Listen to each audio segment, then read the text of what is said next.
Slater!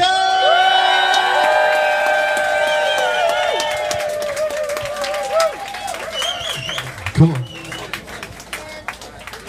That way, Kerry, that way.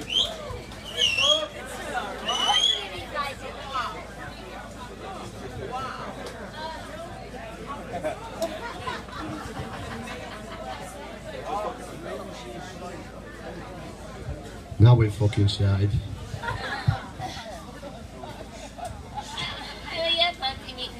What do I say?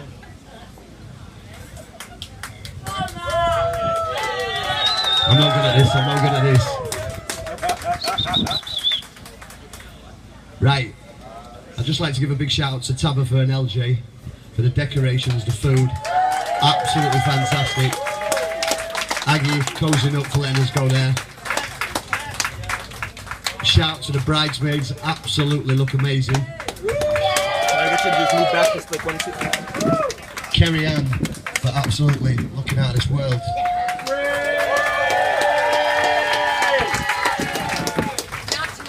Big shout out to Spencer, my best man.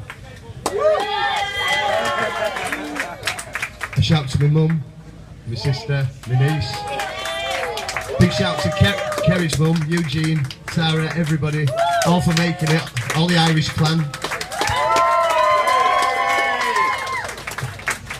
And a big shout to everybody out there who's turned up for our wedding. Thank you very much. Can I carry on? Right, who's up? Right, this is. I'm going for a walk for an hour while this speech is on. Can we sit down? No. Sit down. I don't have to stand here while you do this. Shit, no. You need me. Alright. Wow. Bob Slatz has got married. This has got to be an absolute hammer blow for every single person that's at this wedding that Slatz got married before you did. Every single one of us has probably got a story of how we met Slatz. But I think the best introduction for this speech is the story of how Richie Hughes laid eyes on Mark Slater for the very first time. Richie arrived in Magaluf for the first time, excited about what lay before him. Tales of sun, sangria and loose ladies were swirling around his mind as he excitedly arrived in his apartment at 6 AM in the morning. Buzzing with excitement, Richie put his bags down and had a look at his new home for the next 6 months. It was then that he could hear something outside coming from the adjoining balcony. Richie slid open the patio doors in anticipation to see where the noise was coming from. He stepped outside and saw a man with wild blonde hair, sat on a chair naked, strumming a guitar, singing at the top of his voice, "I love smack, I love smack." Ladies and gentlemen, I give to you Mark Lindsay Slater.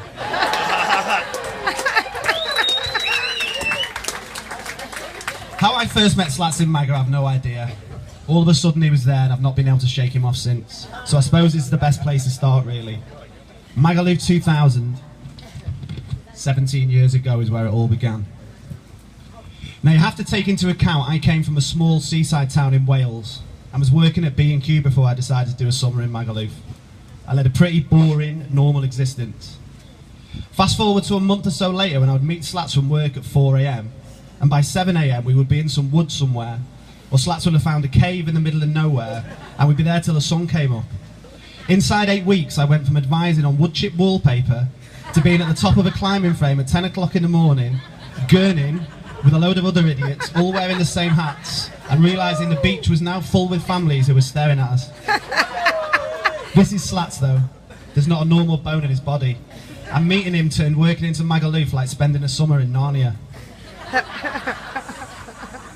A lot of you that will know Slatz will know him as the face and sound of Alex's Indie Bar, my favourite place on this earth. You would have to call Slatz an entertainer, and with being an entertainer comes many a story, but most of them are unspeakable, especially at a wedding. What is it with blonde-haired entertainers from Leeds that do unspeakable things?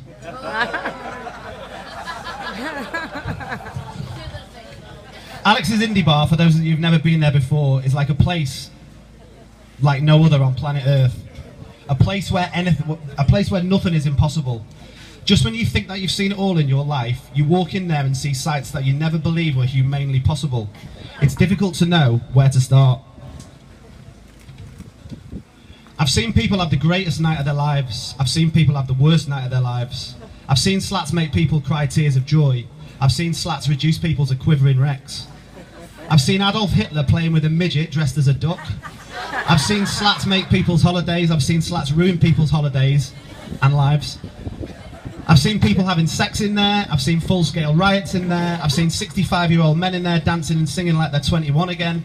I've seen the whole bar with their tops off, swinging them round, singing songs about Leeds United.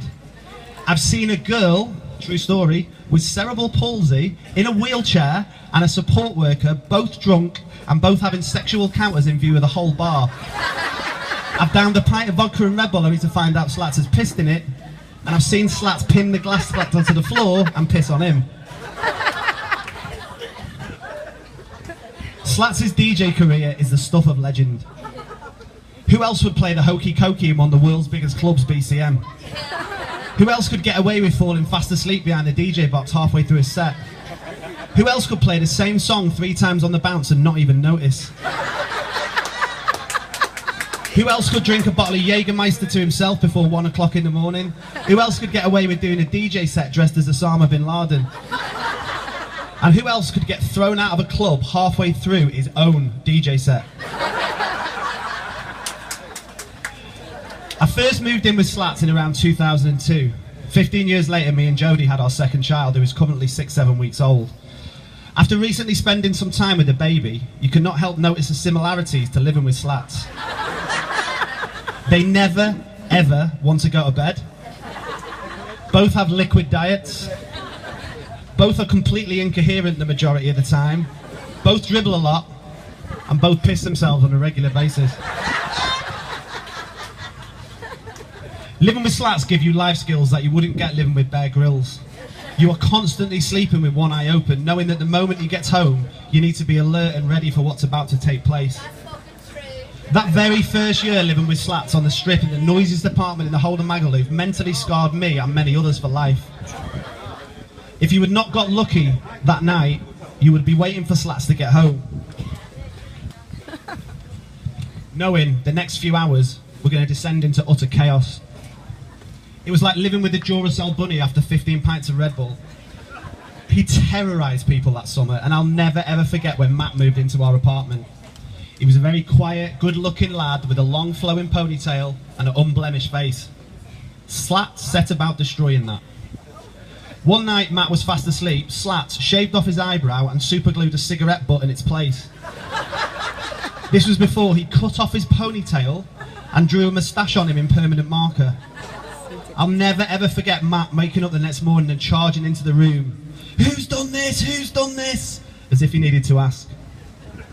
By the time Matt left Magaluf, he had a skinhead, one eyebrow, and a scar on his face from a Slats-related injury.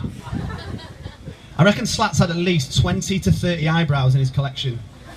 Over the time, he progressed onto new tactics of putting wax strips on people's eyebrows and they were asleep, so they had to pull them off themselves the next morning. He then bought a broom and took the sweepy bit off the end, attached a razor to it, so he could telescopically shave people's eyebrows from other brooms. If you ever pulled a girl, you had to spend half your time convincing them to go back to their place rather than ours, as there were no limitations on males or females when it came to Slats' deviant ways. Hard as it is to believe, I lived with Slats on and off for the next few years in Magaluf. Where do you even start with the stories? It's not like being back home in the UK where nothing happens for 6 months. This is Magaluf and this is Slats. That combination is lethal. More things happen in one night with Slats in Magaluf than they do a year back home. We moved into an apartment which we named Shenanigans in the early 2000s, home of the famous Diary. And decided one afternoon to have a Christmas party. We invited all our mates and everyone had to bring a present. We went onto the strip to get a Christmas CD from the bar, and by the time I came out, Slats had somehow managed to get into a row with some Spanish kids. It soon blew over, but then out of the corner of my eye, I noticed them walking through Mambos with baseball bats and bars.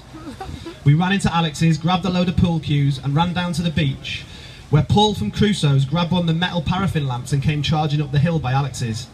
So picture this. It's July. We're wearing Christmas hats. It's 2 o'clock in the afternoon and Slatz has managed to create a scene from Game of Thrones. There's a standoff with baseball bats, iron bars, pool cues, glass ashtrays, and a load of tourists thinking, what is going on here? Well, this is Slatz. This is the chaos he brings. It's just a normal afternoon for him.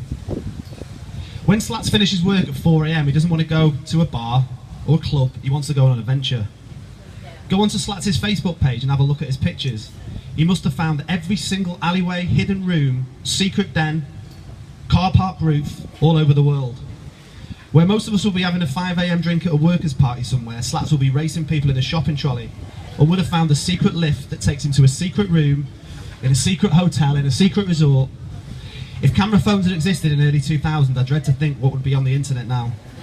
One thing for certain is Slatz will be spending some time in prison. Talking of prison. We had a few scrapes with the law while we lived in Magaluf. When walking home one night, we managed to piss off 2 security guards, which turned into a full-scale brawl involving pepper spray and a stolen walkie-talkie, which ended up us all getting thrown into the cells in Palma. It's a place where somehow I was to spend a lot of time, while the walking time bomb Mark Slater seemed to stay on the right side of the law. Slatz would always know a way to create mischief in the calmest of places. We used to hire out mopeds and fly down to the water park and cut a hole in the fence and all bunk in. There was a little quiet area where all the Spanish families used to go for lunch and to chill out in the shade and eat tapas and have a few drinks. The place was packed with people. Slatz somehow managed to find the main switch for the sprinkler system and turned it on full blast. I can picture the scene to this day, families screaming and running, lunches ruined, kids in absolute hysterics, thinking it's the best thing they'd ever seen. Staff running around looking for the off switch, and Slatz stood in the background with a proud smile. I literally could go on for hours and hours with the stories of Slatz, and it's impossible to pin down the best of them because there are so many.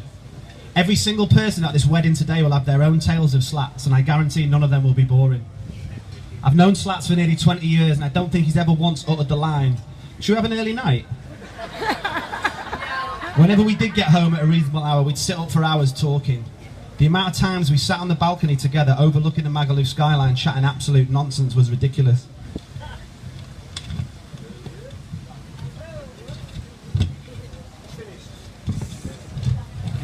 The topic of Slatz's conversations are on another level. And if I was you, I would never, ever ask him if the earth is flat or round. He'll bore you to death with it. Now, talking of death, how one man can put his body through what he does and get up the next morning like nothing has happened is one of life's great mysteries. I remember when Amy Winehouse died, I was on a train and I overheard someone talking about it. My first thought was, Jesus, Slatz has outlived Amy Winehouse. The fact is, Slatz will probably outlive us all. He's Ronnie Wood, Oliver Reed, Pete Doherty, all rolled into one, with a few sprinkles of Jimmy Savile.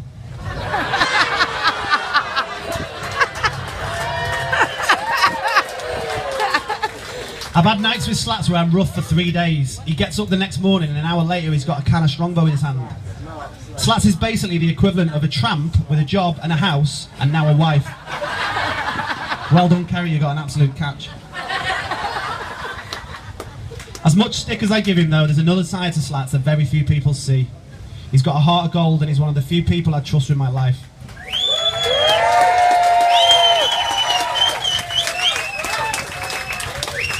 He loves his family, especially his nan, and he's helped me out on more occasions that I can remember. Slatz's zest for life is unsurpassed. He does more in 1 year than most people do in a lifetime and has travelled all over the world and created memories most of us could only dream of. He works all summer and spends his winters travelling the globe before he eventually settled in his beautiful paradise at his Powerland.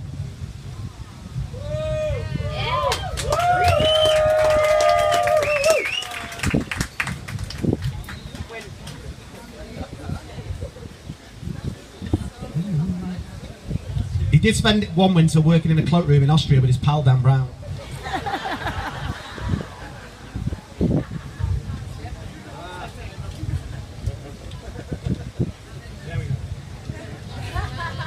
and thinking he could ski.